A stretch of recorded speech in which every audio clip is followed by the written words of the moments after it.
Hi, everybody. Today I'd like to talk about spiritual bypassing. And if you've been around in spiritual circles, you've probably heard this term before. But these times that are so raw, so vibrant, really require us to understand it and to not do it. So I want to use an example that came up in my intuitive development group last night to illustrate it. So every month I run a group called the Intuitive Jam, which is a very beloved group of like between 11 and 16 people who meet every month. It's open to everybody, and anybody can ask a question and anybody can give an answer who gets an intuitive hit. And people from all spectrums of life, of all like identifications with their gifts come, like people who, anyway, anybody can come. And it's a beautiful, beautiful group. So last night, a wonderful, vibrant woman who's just getting in touch with her own gifts. She's an amazing channel. She did something that was an example of spiritual bypassing. It doesn't mean it's bad, it just is. So I'll paint the picture for you. So a very wonderful young man who was very new to all of this was opening his heart and being vulnerable, talking about his family of origin and how he felt completely alone and how he was abandoned by his father. And his heart was just right there on the table. It was very raw. And the woman, this channel who was at the group, she decided to answer his questions. She got information for him about what he was asking about his family. He was basically asking, like, why did this happen? And not explicitly, but that was on the table. And so what she did is she closed her eyes and she went into this state where she was, channeling information coming through her. And she said these beautiful things like, it's all happened for a reason. You needed to go through this. But she had her eyes closed and she was just relaying this message from on high, or from the higher self, that it was all okay, and that he had signed up for this before he came into this world. And I just started getting really irritated because the thing is, everything she was saying was true. Everything she was saying is true, but it was completely unhelpful to him. And I could see him just kind of looking at her like, yeah, like it wasn't touching him. That information wasn't healing him. It wasn't landing with him. And even though everything she was saying was true. So what she was doing is an example of spiritual bypassing, namely that a bypass is when you forego a step or you forego something and you go straight to the other side, right? That's what she was doing. And so I illustrated it to her like this, because she was having a really hard time understanding, because I stopped her and I said, what you said is beautiful and true, and it's not what this young man needs right now. Because what she was doing is something like this, right? She was proclaiming from this is true, it's all good, it's all in divine plan, blah, blah, blah, blah. But she was up here. That was effectively what was happening. And what he needed was right here. I see your pain. I see this is really hard for you. And so I was illustrating to her and everybody in the room that the way that human beings heal is with presence. So if you're coming into this world with gifts, as you most certainly are if you've connected with me, if you found me, because that's who I connect with. If you're coming into this world with gifts, then what this world requires of you right now in these times is to be present in your body. Is to be right here with all this messy, shitty human experience. The shitty, the beautiful, the exquisite, the rapturous, the awful, the god-awful, the school shootings, the rape, the murder, the ecstasy, all of it. What this world requires us, and I call this becoming vibrantly alive, coming vibrantly alive. And when we're on high in our spiritual pedestal right here, it's not going to happen. You're not going to help people. And this world needs us to be present and help people right where they are.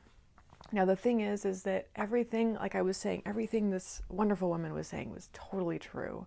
But this is kind of a primer also on non-duality. So in reality, in multidimensional reality, which is everything beyond this mere 3 dimensions that we're in, this is all true. Yes, it's all good. It's all beautiful. It's all in divine plan. Yes, you chose every single aspect of your life before you incarnated on this planet. All of that is 100% true. But where we are as human beings is right here. And I don't mean that in a way that's lesser. I just mean that this is the dimension that we're at. And if your calling in this life is to be a healer, you need to be in both places. And when somebody is showing vulnerability and openness and pain, what they need of you is to be right here with them. Being up here is not going to help anybody, and they're not going to walk away from your reading being touched by it at all. They need to be seen. Human beings heal through being seen for who they are, for being witnessed in everything that they're going through, in their pain, in their suffering, and then the healing magically happens. If you're up here telling them what it's like from that vantage point, not going to help anybody. And so both of these are true. Now, many of you know I used to teach German at a university, and I taught German language of all levels, history, film, politics, and so I taught classes on World War II and the Holocaust. And that's just perhaps the most extreme example, or one of the most extreme examples of, would you, as a spiritual person who's awakened, tell somebody who's a Holocaust survivor, whose ancestors were Holocaust survivor, or somebody who's Jewish, would you tell them that it was all in divine plan? Would you tell an African American whose ancestors were slaves that it was all in divine plan? Would you tell a Native American whose ancestors were slaughtered that it was all in divine plan? No. I hope to Goddess that you would not. And so that's just a gross example of, like, to highlight the reality that we need to be right here with the human experience. All of those god-awful things that I just mentioned, up here, from the perspective of way up here, part of divine plan, part of the huge perspective of human awakening of consciousness on this planet. On the individual perspective, or even on the group perspective of humanity, absolutely unhelpful to the point of being cruel and potentially abusive, right? And I have personally been a survivor of spiritual abuse because of this misusing of that higher perspective. Like, oh, it's okay. You're what you're effectively saying when you're not with somebody in their pain, not validating it, is you're effectively saying, it doesn't matter. You don't matter. And nobody needs to hear that. So that is spiritual bypassing. And so within yourself, within ourselves, we do this too. So you're spiritually bypassing on your own path when you feel like you're doing everything. You feel like you're attending all the workshops and you're reading all the books and you're getting the readings, but nothing seems to be changing in your life.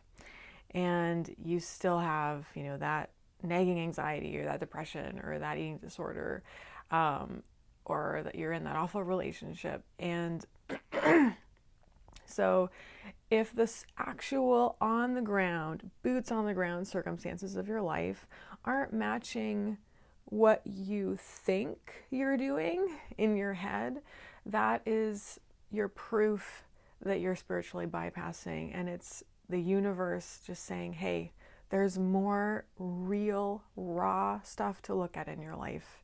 And you're probably guilty then of, I don't mean guilty in an accusatory way, just in a real way. You're probably guilty of wanting to escape through spirituality instead of really going through the motions and the work of looking at your pain, of leaning into the pain in order to heal and transform it, because that's what we have to do. We have to feel it to heal it. And anything that we resist persists. And so take a look at your life. Take a look at the circumstances of your life versus where you think you should be based on the motions you're going through, the information you're taking in. And then, of course, you can always ask me if you have questions about that. But I think it'll be very clear to you just by virtue of that contrast, whether or not you may be spiritually bypassing. So again, be mindful of how you talk to other people as someone with a spiritual perspective. Make sure that you are being present with them, especially if you're identifying as a healer. And then with yourself, check in with yourself and the circumstances of your life and move towards greater alignment, move towards greater coming into realness and acceptance of the pain that's in all of us. It's part of being human. So thank you so much. And I wish all of you a wonderful day. Bye-bye.